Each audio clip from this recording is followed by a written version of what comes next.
नमस्कार दोस्तों, आप सभी का स्वागत है। दोस्तों, हमारा टारगेट है एसएससी सीजीएल का एग्जाम और इससे रिलेटेड हमने 12 वीडियो करा दिए हैं। अगर आपने नहीं देखा है तो आप प्लेलिस्ट को विजिट करके वहां से देख सकते हैं। अब हमने प्रत्येक सेट में 10 क्वेश्चंस आपके करंट अफेयर्स के रहेंगे, बाकी जो क्वेश्चंस हैं वो आपके जीएस या जीके के रहेंगे। तो प्लीज़ चैनल को सब्सक्राइब करें, वीडियो को पूरा देखें। तो आइए स्टार्ट करते हैं।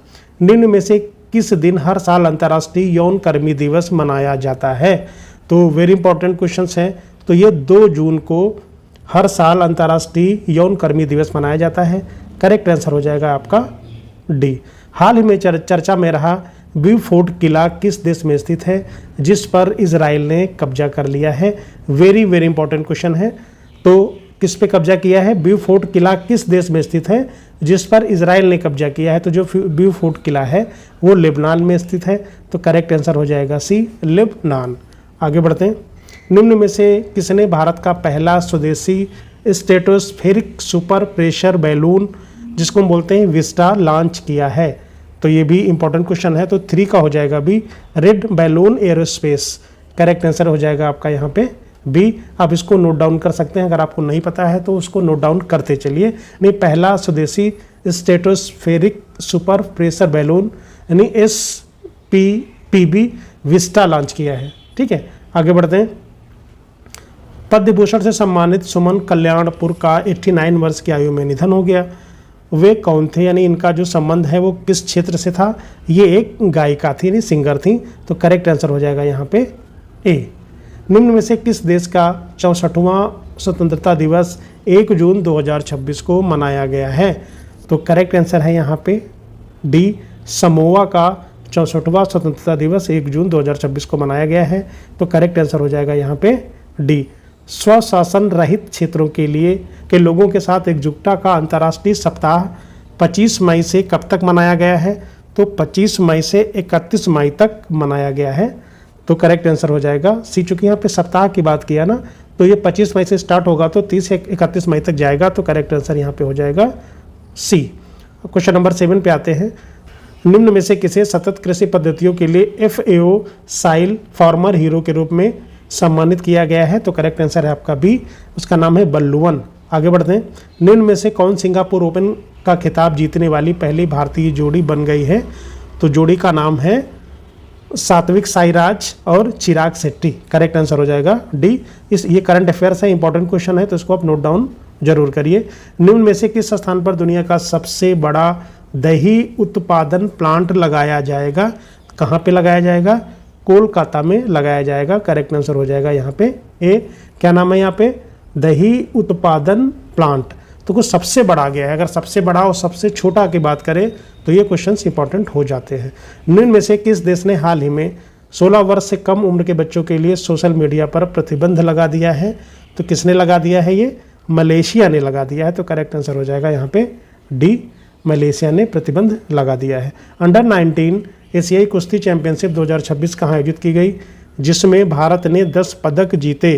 तो ये कहाँ पे आयोजित की गई थी? तो वियतनाम में आयोजित की गई थी, जिसमें भारत ने 10 पदक जीते थे। हाल ही में व्यापक आर्थिक साझेदारी समझौता भारत और किस देश के बीच लागू हुआ है? तो भारत और ओमान के बीच में लागू हुआ है। करेक्ट आंसर हो जाएगा डी। ये सभी क्वेश्चंस करंट अफेयर्स के वेरी इंपॉर्टेंट है। भारत ने हांगकांग में आयोजित 22वीं एशियाई अंडर 20 एथलेटिक्स चैंपियनशिप 2026 में कौन सा स्थान हासिल किया है? तो दूसरा स्थान हासिल किया है। करेक्ट आंसर हो जाएगा यहाँ पे ए। भारतीय संविधान के किस अनुच्छेद के तहत राष्ट्रीय आपातकाल की घोषणा की जाती है? तो बार बार क्वेश्चन ये रिपीट हुआ है। तो अनुच्छेद 352 के तहत राष्ट्रीय आपातकाल की घोषणा की जाती है। ठीक है, तो 356 क्या है? राज्यों में राष्ट्रपति शासन, और 360 क्या है? वित्तीय आपातकाल। ये चीज़ें आपको नोट डाउन कर लेनी है। सत्यमेव जयते किस उपनिषद से लिया गया है? तो ये मुंडकोपनिषद से लिया गया है। करेक्ट आंसर हो जाएगा बी। तो भारत का राष्ट्रीय आदर्श वाक्य है ये सत्यमेव जयते, यानी सत्य की ही विजय होती है। मुंडकोपनिषद से लिया गया है। निम्नलिखित में से किसे कृत्रिम रेशम भी कहा जाता है? तो रेयान को कृत्रिम रेशम कहा जाता है। ये चीज़ याद रखना है। क्यों कहा जाता है? क्योंकि ये दिखने और छूने में बिल्कुल प्राकृतिक रेशम जैसा दिखता है, लेकिन इससे सेल्यूलोज, जो लकड़ी के जो गूदे होती है, के रासायनिक उपचार से बनाया जाता है। आगे बढ़ते हैं। भारत में सिल्वर रिवॉल्यूशन यानी रजत क्रांति का संबंध किसके उत्पादन से है? तो अंडा और पोल्ट्री के उत्पादन से है। तो करेक्ट आंसर हो जाएगा यहाँ पे बी। ये क्वेश्चन बार बार रिपीट भी हुआ है, हमने कई बार इसको कराया है। तो भारत में अंडा और मुर्गियों के उत्पादन में तेजी लाने के लिए जो रजत क्रांति है या जिसको हम सिल्वर रिवॉल्यूशन बोलते हैं की शुरुआत की गई थी। और दूध के लिए श्वेत क्रांति आपको पता है, और मछली के लिए नीली क्रांति। ओजोन परत वायुमंडल के किस परत में पाई जाती है? तो समताप मंडल में पाई जाती है। करेक्ट आंसर हो जाएगा बी। कई बार क्वेश्चन को हमने कराया है। प्रसिद्ध गाना पक्षी अभ्यारण्य जिसको हम केवलादेव राष्ट्रीय उद्यान किस राज्य में है? तो ये पड़ता है राजस्थान में। ये क्वेश्चन डिट्टो पूछा जाता है, कहाँ पड़ता है? राजस्थान में। यानी घाना पक्षी अभ्यारण्य या केवलादेव राष्ट्रीय उद्यान। ठीक है। ये सर्दियों में आने वाले जो प्रवासी पक्षियां हैं, विशेषकर जो साइबेरियन क्रेन है, उनके लिए ये प्रसिद्ध है। विटामिन सी का रासायनिक नाम क्या है? तो विटामिन सी का रासायनिक नाम है एस्कॉर्बिक एसिड। तो एस्कॉर्बिक एसिड करेक्ट आंसर हो जाएगा यहाँ पे बी। विटामिन सी का नाम क्या है? एस्कॉर्बिक एसिड है। ये पाया कहाँ जाता है? खट्टे फलों जैसे आंवला हो गया, नींबू हो गया, संतरा में ये प्रचुर मात्रा में पाया जाता है, और इसकी कमी से स्कर्वी नामक रोग होता है। भारतीय रिजर्व बैंक का राष्ट्रीयकरण किस वर्ष किया गया था? तो 1949 में किया गया है था। तो इसकी जो डेट है आपको याद रखनी है 1 जनवरी 1949, और इसकी स्थापना हुई थी 1 अप्रैल 1935। ये दोनों चीज़ें आपको नोट डाउन करनी है। पानीपत की दूसरी लड़ाई 1556 में किसके किसके बीच हुई थी? तो अकबर और हेमू के बीच में हुई थी। पहला हुआ था 1526 में बाबर और इब्राहिम लोदी के बीच हुआ था। तीसरा हुआ था 1761 में किसके बीच हुआ था? मराठा और अहमद शाह अब्दाली के बीच हुआ था। तो ये तीनों चीज़ें याद रखनी है। यहाँ पे करेक्ट आंसर होगा आपका बी। रिएक्टर स्केल का उपयोग किसे मापने के लिए किया जाता है? तो रिएक्टर स्केल किसके लिए किया जाता है? भूकंप की तीव्रता को मापने के लिए किया जाता है। तो करेक्ट आंसर हो जाएगा यहाँ पे सी। ठीक है, आगे बढ़ते हैं। मानव शरीर की सबसे बड़ी ग्रंथि कौन सी है? तो मानव शरीर की सबसे बड़ी ग्रंथि है यकृत। क्वेश्चन पूछा जाता है, रिपीट भी होता है।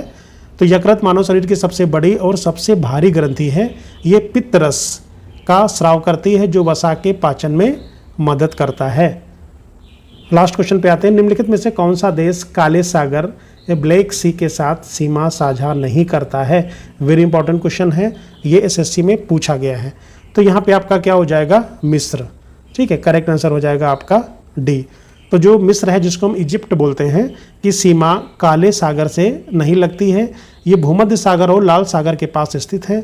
यूक्रेन, तुर्की, रूस, बुल्गारिया, रोमानिया और जॉर्जिया की सीमाएं काले सागर से लगती हैं। एक बार और मैं रिपीट कर देता हूँ, यूक्रेन, तुर्की, रूस, बुल्गारिया, रोमानिया और जो जॉर्जिया की सीमाएं हैं वो ब्लैक सी से यानी काले सागर से लगती हैं। तो दोस्तों आशा करता हूँ कि वीडियो अच्छा लगा होगा। प्लीज़ लाइक, शेयर और सब्सक्राइब जरूर करें। Thank you very much.